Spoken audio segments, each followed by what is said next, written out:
Em nome do Pai, do Filho e do Espírito Santo. Amém. Louvado seja nosso Senhor Jesus Cristo. Podem sentar.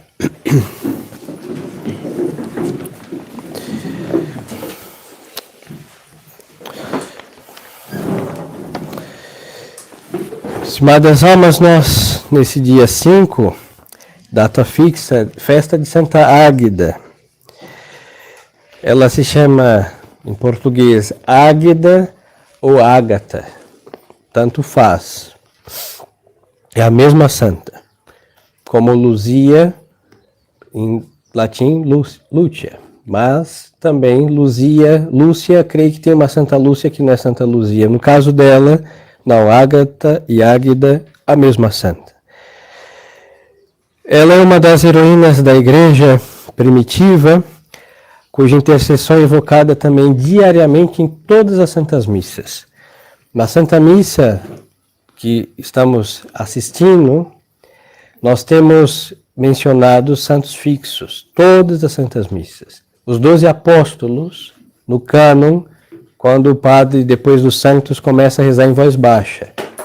E no cânon, como a igreja romana é bem romana, no cânon nós temos mencionando sempre Nosso Senhor Jesus Cristo, a sua Santíssima Mãe, Nossa Senhora, depois Nosso Senhor e os 12 apóstolos, e junto com os 12 apóstolos, alguns mártires, sempre santos mártires, os santos fixos da missa, porque é um exército, começa pela generalíssima Nossa Senhora, Nosso Senhor, o general e a cabeça desse exército, e os seus apóstolos e os seus mártires. Antes do Pai Nosso, a igreja menciona mais santos. A primeira menção é igual ao exército, literalmente falando. Tanto que como exércitos vão para a guerra e também tinha os soldados médicos, o cânon conclui, a menção, a lista dos santos do cânon conclui com São Cosme e São Damião, porque são mártires médicos. Interessante. Tal como o exército. Então, para as feridas do combate, também são mencionados para, como em todo combate, ter aí quem cuide. Na segunda lista, são santos conforme a hierarquia. Começa pelo precursor, São João Batista, depois um diácono, um acólito, um exorcista conforme as ordens, e aí depois as virgens mártires, dentre elas Santa Luzia e também Santa Águeda. Por isso, então, todas as missas seu nome é mencionado. Ela nasceu na Sicília, Itália, e era de uma família muito nobre. De pouca idade ainda, ela consagrou-se a Deus Nosso Senhor pelo voto da virgindade. A vida dela é muito semelhante a Santa Catarina de Alexandria, a Santa Luzia. De fato, Santa Luzia era devota de Santa Águeda. Vamos ver a conclusão, um episódio entre as duas. Então, já convicta desta fé em Nosso Senhor, não era normal que tão jovens, adolescentes, melhor, fizessem um voto de virgindade, mas todas elas, iluminadas pela graça de Deus, assim o fizeram. Águeda consagrou-se a Deus pelo voto de castidade e, naquele então, em suas terras, o governador Quintiniano, tendo tido notícia da formosura e grande riqueza dela, começou a desejá-la por vias matrimoniais. Mas, quando se tem um voto de castidade, só removendo esse voto, mesmo sendo privado, para poder contrair matrimônio, mas este senhor, ademais da sua concupiscência da carne, pela formosura de Santa Águeda, ele era pagão, então ia colocar a sua fé em risco, e ela, por Nosso Senhor, não aceitou semelhante proposta de um relacionamento matrimonial. E como ser cristão era um crime no Império, estamos falando aí dos primeiros 3 séculos da nossa religião, então ele a acusou de criminosa. Ela segue a religião do crucificado, a fé católica, e por isso ela foi posta em prisão. Ela, vendo-se atada e perseguida, exclama: Jesus Cristo, Senhor de todas as coisas, vós vedes o meu coração e conheceis os meus desejos. Então, diante de nosso Senhor, com o qual ela se uniu em matrimônio espiritual, ela estava em paz, porque era o preço a pagar por uma castidade que foi movida pelas luzes vinda do Espírito Santo, uma graça especialíssima a qual ela correspondeu, e por esta graça ela teria que pagar o preço da sua vida. E ela segue dizendo: tomai posse de mim e de tudo que me pertence, pois sois o pastor, meu Deus, e eu sou a vossa ovelha. Então, neste momento, a santa não está aí temerosa, dizendo: Senhor, eu me uni, sou vossa esposa, me proteja deste infeliz. Não. Nosso Senhor disse que quem o amar, quem amá-lo, vai estar sujeito ao que? Ao ódio do mundo, à perseguição do século. E então, ela está totalmente conforme às consequências de quem segue o Evangelho, sem nenhum temor de nada, porque, como boa ovelha, vai ser muito bem protegida pelo bom pastor. E ela vai concluir sua oração dizendo: fazei que seja digna de vencer o demônio. Porque a luta não era contra aquele homem que a desejou, mas era a luta contra o paganismo, que é movido pelo demônio, sim senhores, que ela tinha que combater com a sua castidade e com a sua fidelidade a nosso Senhor. Ela foi levada à presença do governador. Este, achando-a de extraordinária beleza, ficou tomado de violenta paixão pela nobre cristã, a qual se atreveu a importunar com propostas indecorosas. Águida, indignada, rejeitou-lhe as impertinências desvergonhadas e declarou preferir morrer a macular o seu nome de cristã. Quintiniano, assim se chamava esse senhor, aparentemente desistiu do plano diabólico, mas para conseguir os seus maldosos fins, mandou entregar a donzela Afrodísia, que era uma mulher de péssima fama, na esperança de, na convivência com esta pessoa, Águeda se tornar uma também leviana. E não surtiu efeito. Os mundanos não são tão lesados como nós pensamos. Eles são astutos. Por isso nosso Senhor disse: sede simples como as pombas e prudentes como as serpentes. E os filhos desse século são mais hábeis que os filhos da luz. O ditado diga com quem tu andas que eu direi quem és tu é verdadeiro. Mas quando a alma está ancorada em Deus, ela não se deixa levar por influências que não venham de Deus. Era o caso de Santa Águeda. Então essa Afrodísia leviana não conseguiu deixar a alma de Santa Águeda leviana como a dela. Enganou-se a Afrodísia, nada conseguiu. Depois de um trabalho inútil de 30 dias, pediu a Quintiniano que tirasse a Águeda de sua casa. Nem Afrodísia se tornou santa, poderia ter se tornado com a presença de Águeda. E nem Águeda se transformou em pecadora. Por isso essa senhora pede para que retire de sua casa. Provavelmente a virtude de Santa Águeda lhe causou aversão, horror, por isso ela a despediu. Começou então o martírio da nobre siciliana. Tendo-a citado perante o tribunal com estas palavras: não te envergonhas de rebaixar-te à escravidão do cristianismo quando pertence a uma nobre família? Assim começa a ser interrogada. Aqui outro ardil bem satânico e mundano, colocar o respeito humano. Não consegue com a virtude pessoal, foi Afrodísia, pervertê-la, depravar a sua alma. Então agora vamos pela opinião pública. Nobre romana. É muito mais do que ser um nobre em qualquer sociedade. Era um histórico de séculos de famílias fiéis ao imperador. e ela e sua casa eram como que os traidores da tradição secular, da idolatria, da vaidade ao imperador, porque o crucificado abominava esta vaidade secular. Ele que é o imperador, o rei dos reis, e não permitia estas estupidezes. Então ela poderia, como ele tenta mostrar, olha, a senhorita está indo contra a tradição dos seus. Mas a santa, ancorada em Deus, ela vai dizer que a servidão de Cristo é a liberdade, está acima de todas as riquezas e honras.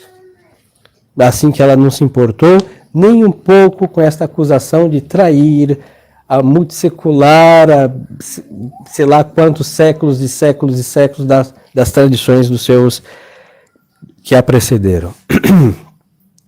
A resposta a essa declaração foram bofetadas tão barbaramente aplicadas que causaram vários hematomas em seu inocente e virginal corpo. Depois destas torturas e brutalidades, a Santa Mártir foi metida num cárcere com graves ameaças de ser sujeita a torturas maiores se não abandonasse a nosso Senhor Jesus Cristo. O dia seguinte trouxe à realização essas iniquidades. O tirano não conseguiu perverter sua virtude, castidade, virgindade. Não conseguiu que ela tivesse vergonha de seguir nosso Senhor, menina convicta, então vai partir para a violência física. Igualzinho o mundo faz. O mundo e o diabo têm as suas tradições.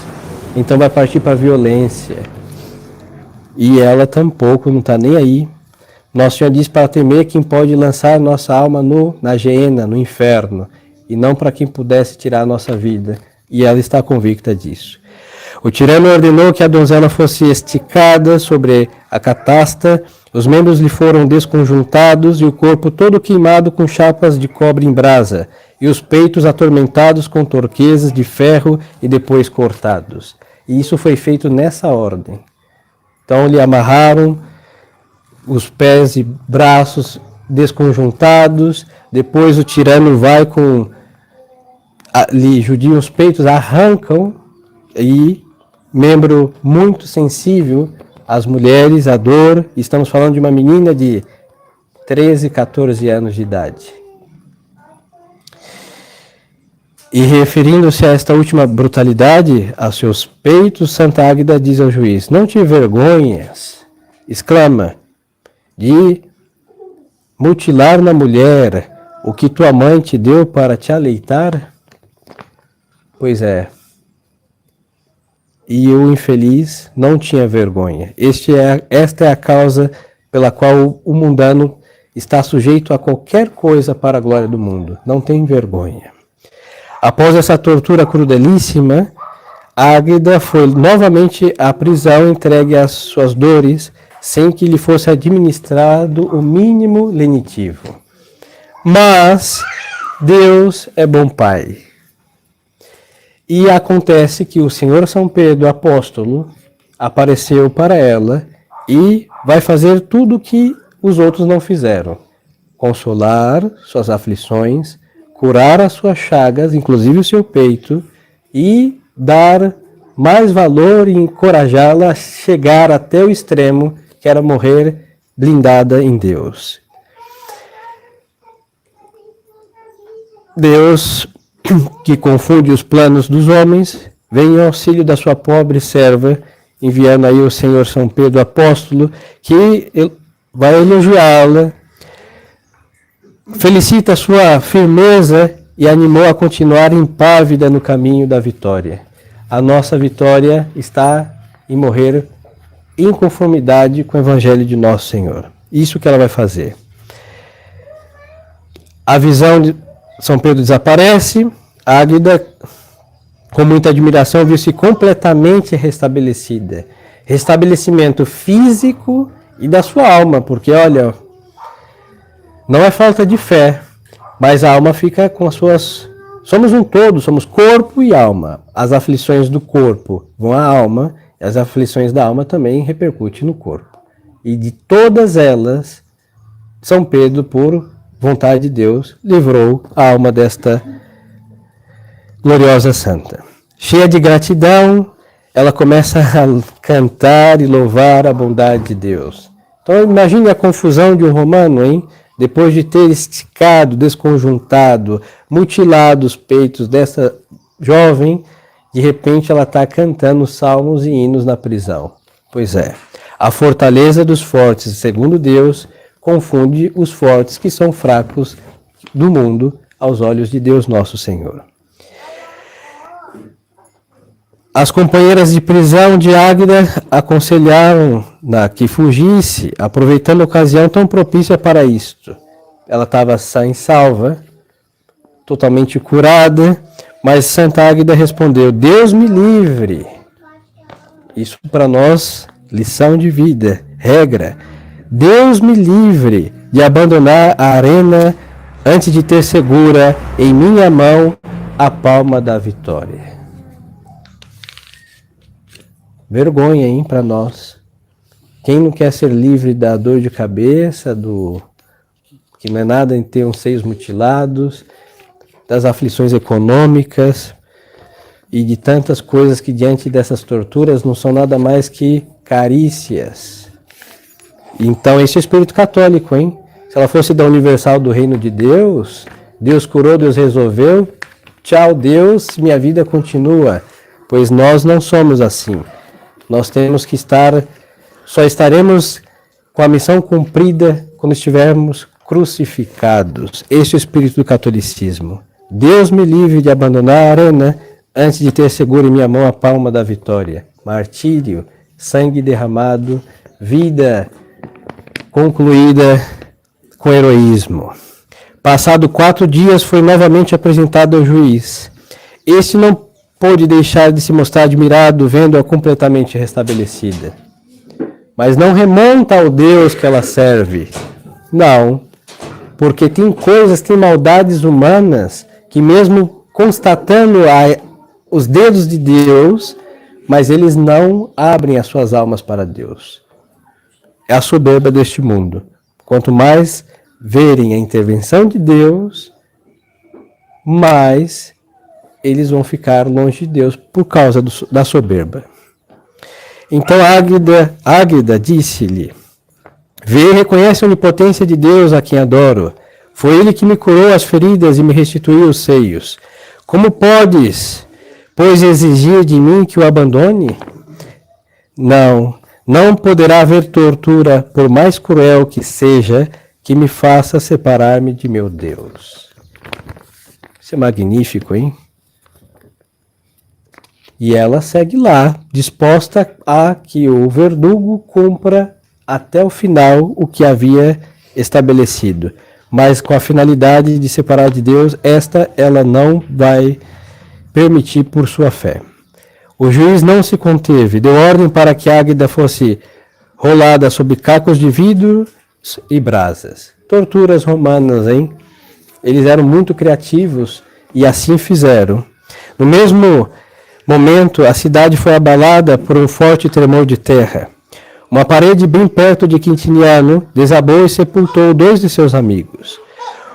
O povo romano, diante disto, não se conteve e, em altas vozes, exigiu a libertação da Marte, dizendo: Eis o castigo que veio por causa do martírio desta nobre donzela. Larga a tua inocente vítima, juiz perverso e sem coração. Então Deus estava mostrando, por esses castigos, que ele estava a cometer uma iniquidade sem igual, mas ele fecha seu coração a Deus. E Águida voltou novamente à prisão e lá chegada, de pé e braços abertos, orou a Deus nesses termos. Oração de Santa Águida: Senhor, que desde a infância me protegestes e extinguiste em mim o amor ao mundo e me deste a graça de sofrer o martírio. Ouvi as preces da vossa serva fiel e aceitai minha alma. Santa Águida acreditava que a morte seria um feliz final para suas torturas, mas a morte conforme os desígnios que Deus lhe colocou na arena, e ela tinha que combater um combate segundo o que havia sido disposto e não fugir desta disposição. Os carrascos tinham o cuidado para não deixá-la morrer e carregar o seu corpo ao quebrado de volta à cela enquanto ela continuava a sua oração. E nesse exato momento veio mais um terremoto que sacudiu a prisão e ela então veio a falecer. Estamos falando do ano 252 da era cristã. E aí Santa Águeda entrega sua alma a Deus Nosso Senhor e, como ela rezou, assim aconteceu. Deus me livre de fugir da arena antes de receber a coroa da vitória. Referente a Santa Luzia tinha sua mãe doente, muito doente, e estava em plena perseguição dos romanos, hein? Mas Santa Luzia falou, eu tenho que visitar o túmulo de Santa Águeda, porque ela vai curar minha mãe. Chegando, depois de várias viagens e cuidados para não ser pega pelos romanos, ela chega ao túmulo de Santa Águeda e reza, pedindo para que a Santa Águeda curasse a sua mãe. E Santa Águeda lhe aparece e diz, Luzia, como pedes a mim, o que podes fazer por tua mãe? Porque Santa Águeda, diante de Deus, já sabia que a próxima glória da Itália seria Luzia. E aí segue Santa Águeda dizendo, assim como eu sou a glória de Catânia, tu serás de Siracusa. E aí cura a mãe dela e Santa Luzia volta para Siracusa. Porque buscando a cura da mãe, ela encontrou na Marte Santa Águeda já um aviso que ela seria a próxima a ser imolada pela fúria dos romanos. Dito e feito, sua mãe é curada, volta para Siracusa, explode uma perseguição, e aí é o sermão do 13 de dezembro. Então, queridas almas, esta é a fé católica no auge da sua glória. Faz uma criança frágil pela idade, valente, mais do que os heróis que nos enganaram com as histórias em quadrinhos, porque eles são ficção, a virtude é realidade. O século que eles viviam era de idolatria, cristãos se contavam em poucas mãos e dedos, e não havia desculpa, Senhor, a vossa igreja não triunfa na sociedade. Mas hoje nós damos desculpas, nós nos enganamos para não sermos o que Deus nos dá em graça a capacidade de chegarmos à tenridade, à alta santidade. Então não existe casados com desculpas, solteiros com desculpas, justificativas, século de apostasia, não. Santa Águeda, num século terrível, foi um lírio e foi uma coluna imóvel. E se nós nascemos nesse século de apostasia, temos a graça de resistir também às mazelas do século e triunfar sobre nossos inimigos, sendo santos de verdade, segundo Deus. Mas para isso é a epístola de hoje, que foi exatamente a vida de Santa Águeda. São Paulo dizia o seguinte, e com isso concluo: irmãos, não sabeis que os que correm no estádio, todos correm, não há dúvida, mas um só é que alcança o prêmio? E diz o apóstolo, correi, pois, de tal maneira que o alcances. E ele vai dizer, aqueles que combatem na arena, de tudo se abstêm para alcançar uma coroa corruptível, nós, porém, uma incorruptível. Santa Águeda se absteve do quê? Da vaidade do século, se absteve do quê? De uma glória humana e mundana, de pertencer a uma nobre família, mas para deixar sua vida seguir o seu curso, suas conquistas como uma nobre romana, tinha que deixar o nosso Senhor, não deixa o nosso Senhor. Ela se absteve de carregar o peso do mundo para levar o peso da cruz. Então ela perdeu a coroa corruptível e ela ganhou a coroa incorruptível. Quem se lembra da família tal ou qual romana? Ninguém. E hoje as famílias romanas que nós lembramos é porque tiveram santos e mártires que perpetuaram a honra daquelas famílias que era perpetuada pela vaidade e frivolidade, e por isso foram sepultadas, mas hoje são mencionadas somente pelos mártires que romperam com a vaidade do século. Então, queridas almas, esta é a 70ª. Nós temos que caminhar, correr, Ninguém consegue correr muitos quilômetros com pesos sobre as costas. Primeiro é nécio quem assim o faz, e depois não vai chegar, e se chegar, chegará com muita dificuldade. E qual o peso que devemos deixar? Nosso orgulho, nossa vaidade, nossa soberba, nossa fragilidade de queixas estúpidas, porque olha, do que ela passou com 12, 13, 14 anos, nós não vivemos 1%. Deus não exige o que exigiu dela. Então, se nós que Deus exige menos fazemos nada, não podemos, com o peso do topor de alma, alcançar o céu. E a quaresma é justamente para isso. Deixar o peso de mazelas, de estupidezes, de fragilidades. Por isso, o nosso jejum, nossos propósitos, nossas orações, e vemos, mesmo filhos de Eva, de Adão e Eva, lesados, podemos, sem desculpa de idade, de doença, de nada, de estado de vida, de século que nascemos, podemos e devemos alcançar a santidade. Então, Santa Águeda seja a cura para os seios das mulheres e para o coração de todos nós. Estímulo de espírito viril próprio daqueles que seguem nosso Senhor. Louvado seja nosso Senhor Jesus Cristo. Em nome do Pai, do Filho e do Espírito Santo. Amém.